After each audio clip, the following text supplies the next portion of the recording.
नमस्कार। आपको हर दिन पावन श्रृंखला की जानकारी नियमित व सबसे पहले मिलती रहे, इसके लिए कृपया आप हमारे चैनल को सब्सक्राइब कर बेल आइकन अवश्य दबाएं। आइए हर दिन पावन की श्रृंखला में आज स्मरण करते हैं स्वतंत्रता सेनानी पत्रकार वीरेंद्र वीर को। दिल्ली, पंजाब तथा हरियाणा की पत्रकारिता में महाशय कृष्ण एवं उनके समाचार पत्र दैनिक प्रताप का विशेष योगदान है। इन्हीं महाशय जी के घर में 15 जनवरी 1911 को वीरेंद्र वीर का जन्म हुआ। आर्य समाज से प्रभावित परिवार होने के कारण उन्हें देश एवं धर्म के प्रति भक्ति के संस्कार मिले।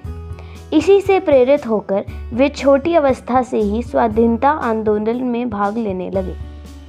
उन दिनों लाहौर क्रांतिकारी गतिविधियों का केंद्र था। उस ओर भी वीरेंद्र जी का रुझान था। इस कारण पुलिस की सूची में उनका नाम भी लिख लिया गया। 16 वर्ष की अवस्था में वीरेंद्र वीर को सैंडर्स हत्याकांड के संदिग्ध अभियुक्त के रूप में पकड़ लिया गया, पर इसमें इनका कोई हाथ नहीं था। शासन को इस कारण इन्हें छोड़ना पड़ा। 1 वर्ष बाद वायसराय बम कांड में इन्हें फिर गिरफ्तार किया गया, पर इस बार भी शासन इनके विरुद्ध कोई प्रमाण नहीं जुटा सका, अतः ये सम्मान सहित बरी हो गए। फिर भी शासन इन पर सदा संदेह की दृष्टि रखता था। 1930 में पंजाब के गवर्नर पंजाब विश्वविद्यालय के दीक्षांत समारोह में भाग लेने के लिए लाहौर आए। वहां क्रांतिकारी हरिकिशन ने गवर्नर पर बम फेंका। उस समय इन्हें भी अनेक युवा मित्रों सहित फिर गिरफ्तार किया गया, क्योंकि हरिकिशन को समारोह के लिए प्रवेश पत्र वीरेंद्र जी ने ही दिया था। पर इस बार भी अपराध सिद्ध न होने के कारण शासन को इन्हें छोड़ना पड़ा। यद्यपि इस कांड में हरिकिशन जी को फांसी हुई।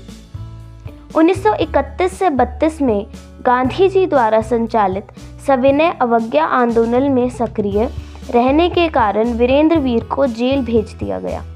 जेल में रहते हुए ही उन्होंने MA अर्थशास्त्र की परीक्षा अच्छे अंकों से उत्तीर्ण की। जेल से आने पर इनके पिता महाशय कृष्ण जी ने इन्हें दैनिक प्रताप का कार्यभार सौंप दिया।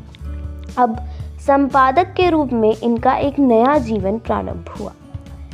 संपादक रहते हुए वीरेंद्र जी प्रायः राष्ट्रीय विषयों पर अपनी कलम चलाया करते थे, अतः उनके समाचार पत्र में प्रकाशित सामग्री को आधार बनाकर भारतीय प्रेस अधिनियम के अंतर्गत इन्हें जेल भेजा गया।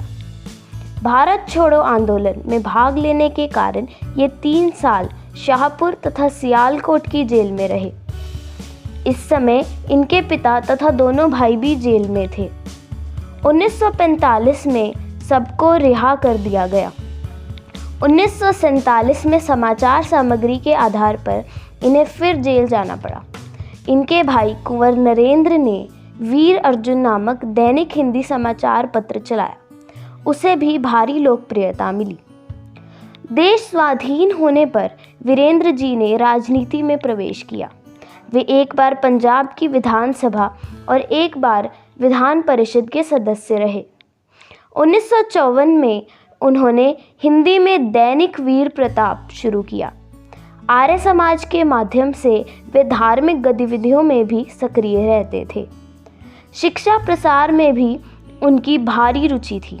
वे DM कॉलेज मोगा, DM शिक्षा महाविद्यालय मोगा, दोआबा कॉलेज जालंधर तथा कन्या महाविद्यालय जालंधर के अनेक वर्ष तक प्रधान रहे। स्वतंत्रता सेनानी, राजनेता, पत्रकार तथा शिक्षा प्रेमी वीरेंद्र वीर जी का 31 दिसंबर 1993 को देहांत हो गया। भारत माता की जय।